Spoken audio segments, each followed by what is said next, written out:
It is the Post Daily News Show. I am John Pollock. He is Wai Ting, and welcome for this Tuesday, March the 8th edition of the program. Hello, Wai.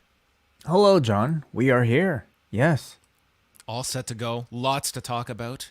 We will be getting into all of the latest news. Want to give a heads up to everybody that is listening, joining us here in the live chat tonight. Wai and I are back with the latest edition of Rewind Away. We are up to number 105. It's a very significant number. Huge number. It is incredible.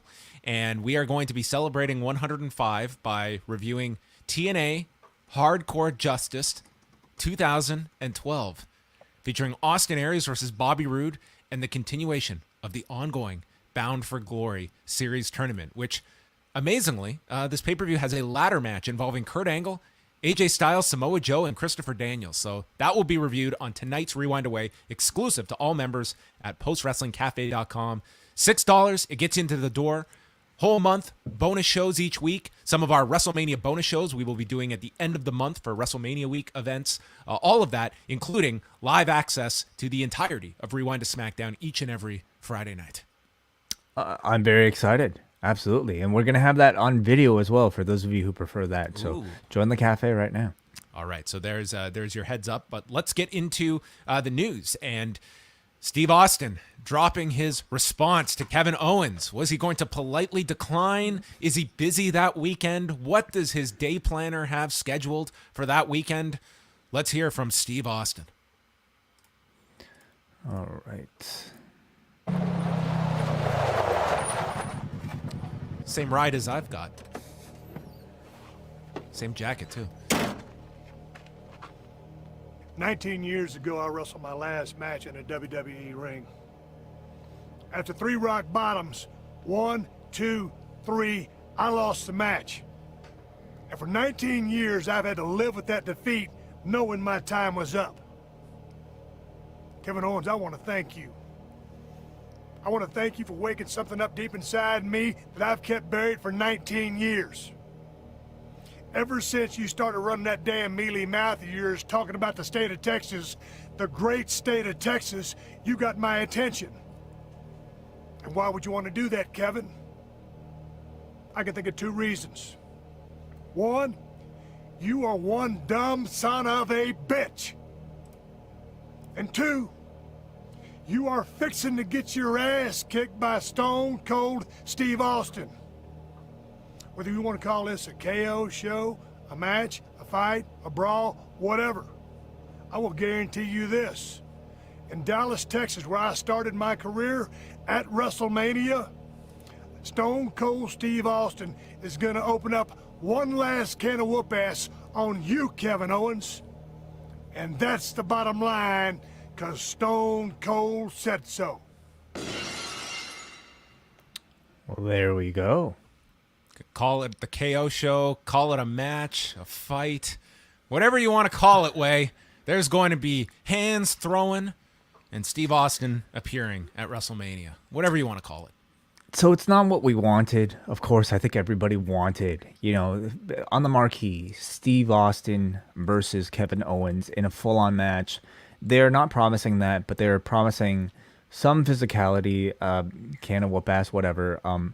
I mean, it's been interesting to see them try to navigate that sort of promotion because I think they know everybody's hopes up have been sort of set up for a match. You never want to misdirect your audience in WWE. And to be fair, they haven't. I mean, all of this was really just us, right? Like it's the media, it's the audience, it's really all of us doing that themselves. But nonetheless, they are having to they're basically trying to promote physicality without actually going as far as saying that it's a match. Which is such an interesting way to just balance things. I guess if you promote it as a match, people would be very underwhelmed if it was 4 minutes. Mm-hmm. And by doing this, it's you're not promoting like that this is going to be some 20-minute Steve Austin match that he's trying to replicate, his his peak run and doing almost like a main event level match that an expectation would be with a Kevin Owens level of performer. And this way they're doing it. It's going to be physical. I think it's going to be a lot more than just, Kevin Owens insults him and he eats a stunner in a beer bath. Like, this has to be more than that, but you also temper it that we're not going out there for 18 minutes. So don't get and you can't expect that. They're not promising that. Yeah, but I mean, I think he's bound to over deliver on maybe what people are expecting. If it is a 4-minute thing, and he's going to probably look very capable in those 4 minutes. I mean, it's only going to increase demand from the audience to want to see an actual match, isn't it? Yeah, and the proof is going to be in the next couple of days. Like, if they see a rise in the Saturday night ticket sales, this is happening on the first night. So I would say, like, this becomes probably the biggest thing on Saturday. I think this is ahead of the 2 women's matches in terms of the biggest attraction on the show. And then you have Lesnar and Reigns really carrying things on Sunday. Like, those, to me, these are the number 1 and number 2 elements of WrestleMania at present. I agree with you. Yeah, it's kind of somewhat reminiscent of that. The Rock hosting a WrestleMania, in that it's not technically a match that maybe has people most excited about that particular show. But yeah, well, we'll see. Yeah, it's interesting to me to see how much of the audience, at least just reading some of the Twitter reaction, how much of the audience is kind of buying into the whole 19-year thing, as if like it is significant that, like, wow, I can't believe we're finally getting this after 19 years. And it will be, I think, a bit more significant because he, again, is promising to get physical. But we've seen plenty of physicality though with Austin. I think this does have to be a little bit more involved, but the 19 years, like that to me, like, that's clearly, we are leaning on something that we won't outright promote, but we're trying to put, like, 19 years means match. We've seen plenty of the heel runs down Austin, he shows up and attacks them. I think my point is, like, the WWE can promote something hard enough and tell you that this is the reality. Okay, you haven't seen anything of this guy in 19 years. I think their promotion is ultimately pretty effective for not maybe people like you and I who are nerds about this stuff, but the casual viewer who isn't counting, every single appearance that Austin has made in the past 20 years. I mean, this was a company that for WrestleMania 3 promoted Hogan and Andre as being undefeated, which was fiction, and this being a first-time ever match, the company itself had done the match. But nonetheless, that's when it comes to promotion, you just that's the role of the promoter. And I guess, like, the other element is at the end, the idea of this being the last time Austin is going to do something like this, which, again, I don't think anyone is going to place a whole lot of credence on that idea either. Even if Austin might be looking at this is the last time I'm going to do this kind of any kind of physicality. Yeah, of course. I'm sure every time a Saudi Arabia show comes around, they're asking him, "Hey, do you want to do this? Here's a truckload of money, right?" They probably have the email template that they just update the date and the they just automatically cut out schedule it. Super Showdown and put Crown Jewel in there. It's like, hey, Steve, that's it. The temptation will be there, but the man has held strong all the way up until this point, and even up until this point, I'm sure the offers for an actual match were there all the way up until, however, whenever they decided to actually announce it, and still the man decided not to want to commit to a match. So it either tells you something about maybe the state of his physical state, or maybe his desire to not want to tarnish the legacy.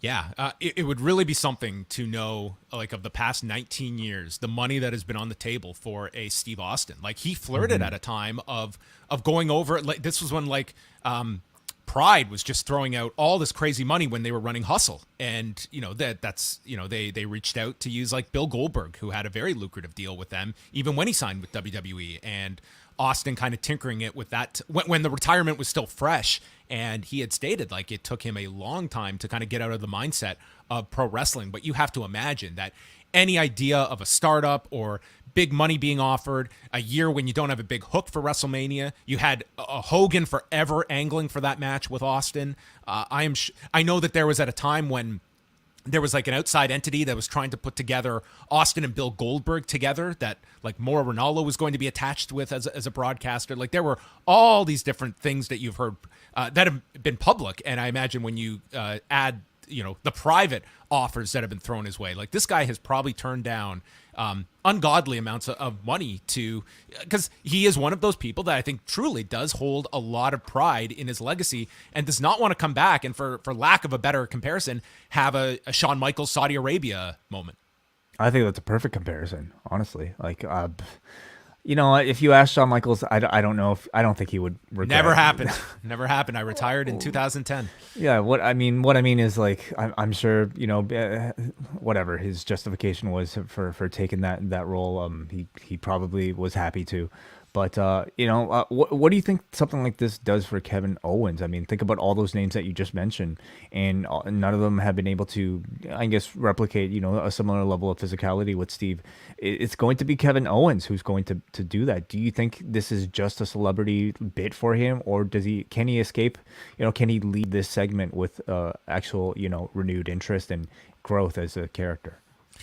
He's in that position that I think is probably the most realistic height that you reach for a modern day week-to-week performer, in that you get to a certain spot, you are heavily relied upon for stuff like this. They have obviously invested heavily in Kevin Owens with this new contract, and working with a Steve Austin, it's not going to propel him to be your top guy. It's also coming out of this where he's sort of, I think Owens gets, this is not just like a beatdown of Kevin Owens. I think he gets some offense in here and you try to make it competitive. But ultimately, like, to do anything but Austin laying him out at the end with the stunner and prevailing and doing a beer bath, like, that's the ending to this. It doesn't ever, these situations don't elevate someone to a huge level. It also doesn't diminish them to a low level. Kevin Owens is at a very safe position. He personally, I am sure, is amped to be doing a big angle with Steve Austin at WrestleMania at AT&T Stadium. Personally, I think it is great. But I think it has long been a fallacy, the idea that, you just get to be in the ring with this guy. You're attached to him, and your star grows by osmosis. I don't think that is proven out, but I think Kevin Owens is already at a certain star level. I don't put him at the tippy top level, but solid underneath that, where he can always be relied upon. If you need someone to fill a main event role, he can go anywhere on this card. So I see him largely, it's a long answer to your question, that I think it's Kevin Owens remains in that position that he is in. But this is a big moment for his career. It's very big, and it's the podcast afterwards that I'm really looking forward to, with Kevin Owens potentially talking to Steve Austin. And I have to imagine, there was probably quite the process of even selecting a person for this role, and I could imagine Steve Austin, being very happy when Owens was presented to him, or maybe he was somebody he specifically mentioned himself. Certainly. So there you go. That is set up for the first night of WrestleMania. The New Japan Cup, they were off today, but the second round kicks off on Wednesday. So coming out of Monday's show, we now have all of the pairings set. So Wednesday's show, we'll see Kazuchika Okada against Master Wato, and Okada is more than likely going to win that match and then take on Taichi in the next round. And then Hiroki Goto takes on Dick Togo, and Shima takes on Yoshinobu Kanemaru. I would say Goto is a guarantee. Most likely, I think you squeeze out one more match with Shima for this tournament. And then we go to Thursday. This has Hiroshi Tanahashi and Bad Luck Fale, Naito against Geto, Jeff Cobb against Kojima, and Yoshihashi against Kosei Fujita. In that one, I see Tanahashi and Naito as too big of a match that they would give out in the third round. So I actually see Fale upsetting Tanahashi to face Naito, and then Cobb and Yoshihashi. So most likely Naito Cobb is what comes out of that whole block, the way it looks. March the 12th, this coming weekend, Great Okan against Taiji Ishimori, Zack Sabre Jr. against Doki, Hanare against Sonata, and Ospreay against Phantasmo. I would say for that, we're probably getting Zack Sabre Jr. and Okan in the next round. And what would you say, Ospreay and Sonata, most likely? Because I don't see Ospreay and Hanare. No, that's probably not happening. I don't see Ospreay losing either. So yeah, that seems very likely. And then Sunday has Shingo Takagi against Tangaloa, Chase Owens against Tiger Mask, Evil against Tamatonga, and Hiromu Takahashi versus Minoru Suzuki, which is an interesting matchup. But sounds awesome. Yeah. I mean, I can see it ending up as the match that comes out of this block, but man, in no way, shape, or form can I possibly care about another Shingo Evil match. I cannot either. I certainly hope that's not the case, but yeah, I mean, I don't really see. I mean, can you see Takagi versus Suzuki? Can you see Takagi versus Takahashi?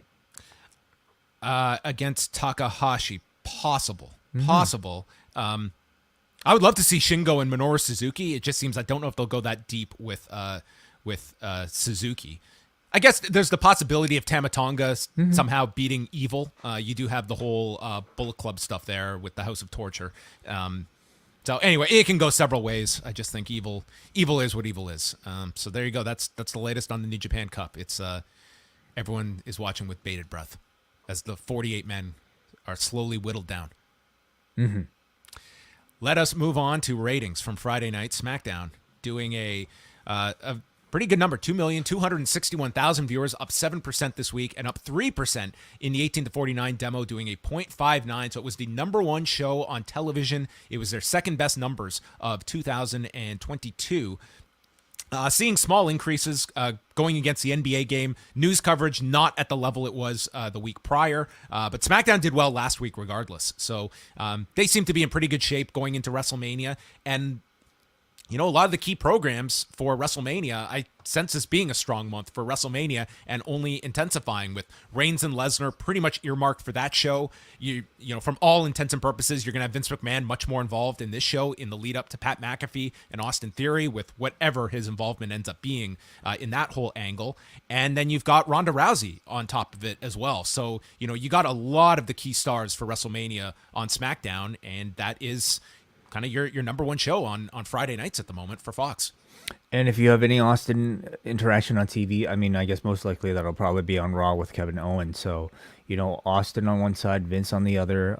It's a pretty star-studded, you know, set of shows. How would you handle Austin? Do you do like maybe one TV appearance before WrestleMania, or do you wait till Mania? I think you can really get by. Like, I mean, that was a very slickly produced video, was it? Was it not, John? You know, like, and did it since 11 p.m. last night. Like that. Oh, was, wow! Yeah, and got the what's drone crazy out was there. they promoted it moments after Raw ended, and then he had a whole crew ready, like overhead shot out in the desert. I mean, he must have been up at the crack of dawn to shoot that. Perhaps, yeah. But, you know, clearly he has quite the video production crew. I think they should really lean on it, you know, throughout the weeks. I mean, you can obviously get by without having him actually appear in the arena, but simply continuing to send these messages to Kevin Owens just to kind of build that hype. He comes across really well in them. To me, part of the appeal of having Steve Austin be a part of WrestleMania is to hear a set of promos. I mean, the man in ring, we don't know how he's going to look, but he sounds every bit the Steve Austin on the microphone as he always has. So give us a bit more of that in the weeks to come. For sure. Yeah, you can definitely do, like, I'm sure, like, selfishly you want to have, you know, maybe an Austin appearance on TV to kind of bolster interest going into the show. But especially when you're doing kind of like a non-match scenario, like how much do you want to do on TV versus, you know, an Austin promo that you could you could promote an Austin appearance and it's a taped promo or something like that. The guy's training or whatever Training you want to do. video is lovely. Yes. Yeah, there you go. The beer is thrown out and he's he's doing his I don't know what he's drinking, just DDP yoga, straight water. Yeah, doing his DDP yoga. Yeah. Rampage on Friday night. So this was the live episode of the show. They were up 15% in viewers, up 24% in the demo. Now, this is compared to last week when it was like a really bad number with all of the news coverage. So really comparing it to the last 2 weeks is somewhat misleading because you had the anomaly of all the news programming last week. And 2 weeks ago, they were outside of their time slot. So really you have to go back 3 weeks for an earnest comparison, and that week, 3 weeks ago, did 549,000 viewers, so a slight adjustment there, and a 0.19 in the demo, so they were up over several weeks back. But interesting to see the 18 to 34 number, which collapsed last week. It was hurt very bad. They did like 45,000 viewers in 18 to 49 last week, or 18 to 34, and we're up to 88,000. It was their second highest of the year, going back to the last time that they were live earlier this year. So that number was greatly up. What was not up was their 50 plus audience, which was the same level as last week, and these are like below what they had been doing in 50 plus. So that's a handicap when it comes to overall viewership, that they're below what Rampage had been doing. So you did not see any kind of bounce back in that demo. But so kind of getting back to its almost normal level. They were 16th for the night. I would say as cable news kind of normalizes, and unfortunately that's kind of what happens when you have like these big news stories, is that interest and engagement subsides over time, and things get back to normal numbers, and that's kind of where things are trending. Yeah. The news is hard to predict, and hopefully, I don't know. I don't know really what to say about that. You know, wrestling almost feels like very inconsequential to talk about in the sea of like Certainly. all this other stuff. The Ring of Honor Hall of Fame episode aired over the weekend, and so if you were tuning in and hoping to get like video messages from all the recipients, that did not happen. But I will say I really enjoyed this episode. They just broke it up into 4 chapters for each of the inductees, with the Briscoes, Danielson, Punk, and Joe. And you got like a little video package for each one, and then highlights of some of their more memorable matches. And it was just like brief little clip form, but you got to see all of these different highlights, really utilizing that video library. And it was hosted by Ian Riccaboni and Carrie Silken. And they just went back. This was actually a terrific go-home show for Revolution, because you got, first of all, you had CM Punk doing the heel turn and pretty much giving you like the MJF promo and explaining that, you know, I was a snake, and the greatest trick the devil ever performed was convincing you he didn't exist. I am the devil. So you had that. And then they also aired highlights of the famous Danielson-Nigel McGuinness match from Liverpool, where Danielson goes for the triangle, and then Nigel McGuinness with the jackknife bridge counter to it, which Danielson escaped on that night in 2006, but would not against Jon Moxley on Sunday. That sounds perfect. Wow. Okay. But the real highlight was the final segment. So Ian Riccaboni has a plaque, and it's got the names of all of the recipients on it, and he's showing this plaque to Carrie Silken, and then behind it is another box that Ian Riccaboni reveals, and has a special plaque that is made for Carrie Silken, as he is receiving the Legacy Award, which is now going to be named the Carrie Silken Legacy Award for those that contributed behind the scenes to Ring of Honor. And this was done completely legit. Like, Carrie Silken was seeing this revealed to himself like in real time, and I thought it was pulled off really nicely. And Carrie Silken was basically speechless here as he was given this Legacy Award. But to me, it was, you know, part of this first class. He is as deserving as anyone else that was part of this first year Hall of Fame class. And it's been said over and over, like, Ring of Honor would not have continued without Carrie Silken funding this thing for as long as he did. And it becomes that interesting sliding doors scenario of where some of these performers go if Ring of Honor, if the plug gets pulled in 2004. Like, some I'm sure make it, but some maybe they give up on independent wrestling. Maybe others have a drastically different path in their careers that doesn't take them to where they find that ultimate success. It's a huge what if you can't answer, but the fact that it did play out for so many performers, they have Carrie Silken to thank. Yeah, and by all accounts, seems, you know, universally well liked as a presence there. What a wonderful gesture, you know. It's disappointing to hear that there weren't at least like video messages from people accepting these Hall of Fame inductions, but at the very least, I think you got some a pretty heartwarming scene here at the end. It sounds like. Yeah, and I mean, you just got such a great like plethora of clips of so many famous matches. Like, they touched on quite a lot. I found it to be a really enjoyable 60-minute episode if you want to go back and see some of those highlights, including that Bryan Danielson-Roderick Strong match that we saw at the end of that first night of Supercard of Honor in Chicago Ridge, which featured the big Blood Generation Do Fixer match. And man, everyone was exhausted by the time they got to that main event. But by the end, dude, this crowd went nuts by the time the finish occurred with Danielson and Roderick Strong and what they had to follow that weekend. Yeah, and I believe on their YouTube there are at least they're probably versions of their of those video packages that are out there with some of those clips as well. So you guys can go check that out right now. Yes. All right. Some MMA news here. Cain Velasquez was back in court on Monday, and the judge denied bail for Cain Velasquez, so he will remain incarcerated.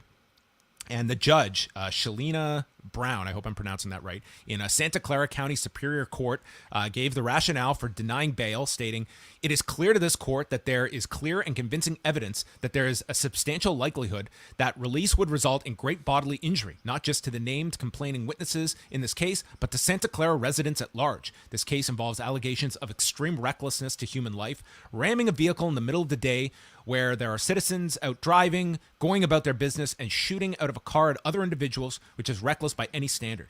Anyone could have been injured, anyone could have been killed, and when this court looks at Article 1, Section 12, it is this level of risk that the court must take into consideration. With that said, the court is making the ruling that the risk is too great and that there will be no bail set at this time." So this will proceed with Cain returning to court on April the 12th.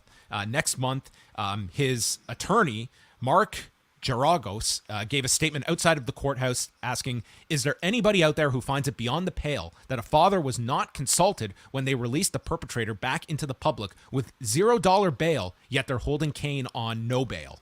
So this is obviously a very contentious decision, and it's a really tough one. Like, you can certainly look at the standard here of how one person was let out on without bail in terms of the person accused that Cain went after.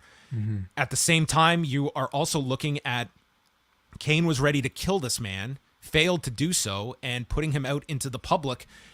Like, you as the judge are like, is there a risk of that, of bodily harm occurring? Certainly. Even if people could justify something happening, it's like you cannot operate in this vigilante justice world. Like, that cannot occur. It's a tragic story, and one that I can't say I'm surprised by this, but there is a lot of outcry by people, in particular in the MMA community, that are even writing in letters to the court on behalf of Cain Velasquez. And when this goes to trial, Wade, like, this is going to be a major national case that is followed, and Cain is facing like a lot of time behind bars. Yeah, certainly.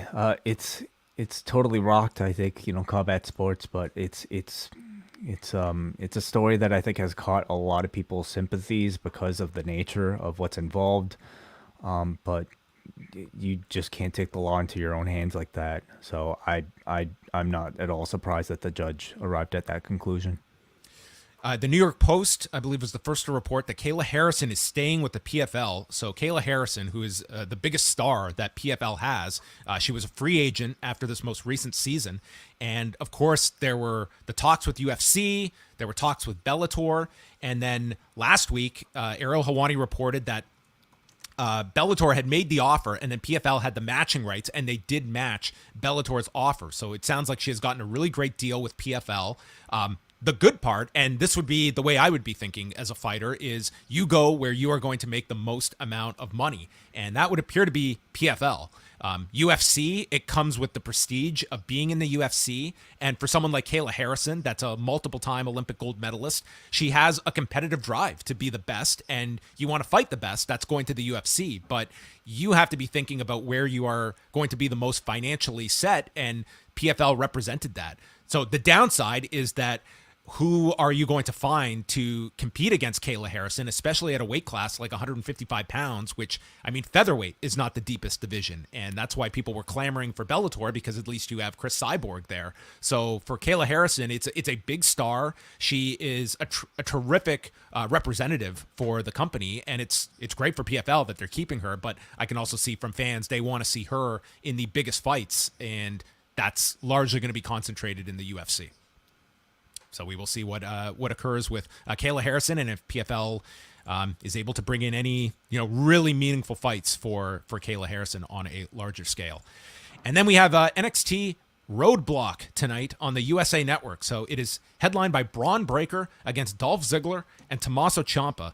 And what do you see coming out of this? I cannot see them taking the belt off of Braun Breaker, and I see two scenarios. One of where they either go to one of these two for the stand and deliver match, or you wrap this up tonight and Gunther comes out at the end of the show to challenge Breaker, which has not really been hinted at, but is also somebody that you would see Breaker and Gunther being a pairing that you get to at some point, but maybe it's too early for that. Yeah, it's interesting. Are they trying to book for perhaps a crowd that might be in attendance for WrestleMania weekend? Or are they booking for like And tickets go on sale Friday. So I would think Yeah. tonight you want to establish what the main event is, like even maybe a few matches for that card, because first day ticket sales are, you're going to get that immediate buzz and want a match attached to it. Well, just like to me, I mean, if it was the old NXT, I don't think there's any question that, like, yeah, you would put Gunther in that spot because the crowd that they're trying to attract for that WrestleMania weekend and trying to compete with, in the past, a Super Card of Honor or a GCW show, Gunther is probably the biggest star on the roster. But are they not aiming for that person now? And are they aiming mainly for a casual WWE fan who might look at a Dolph Ziggler as a potentially bigger star than Walter? I think The answer would be yes. Like certainly, like if you're going that direction, Ziggler should be the guy. Although it makes no sense why they have beaten him trivially in the lead up to this. But with Ziggler, you also then get 3 weeks of Raw promotion on top of it. You're not getting that with Breakker and Gunther. That is very true. Yeah, absolutely. So I think, it'll be really telling to see what happens tonight. Of course, always lingering in the background is a potential Tommaso Ciampa turn on Braun Breaker as well. Mm-hmm. So, but I mean, Breaker probably most likely escapes with this one, heads into defending it on WrestleMania weekend against a prominent opponent, which might not be either of these two.